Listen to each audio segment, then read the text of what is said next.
আমি মৌলানা মাহফুজুর রহমান, জাতীয়তাবাদী ওলামা দল, ঢাকা মহানগর দক্ষিণের যুগ্ম আহ্বায়ক।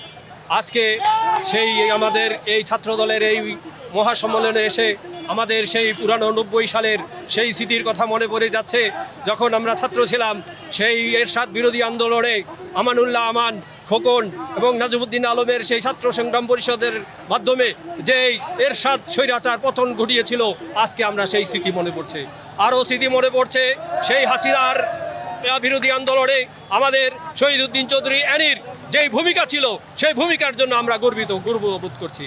আরও এবার এই স্বৈরাচার ফ্যাসিস্ট হাসিনার যেই চরম পতন হয়েছে, তার জন্য ছাত্রদলের যে ভূমিকা, আমরা সেই 1990 সালের ছাত্রদলের আন্দোলনের অনুপ্রেরিত যখন এই বিএনপি এবং ছাত্রদলের রাজনীতি আমরা মাদ্রাসা ছাত্রদলের যোগদান করেছিলাম।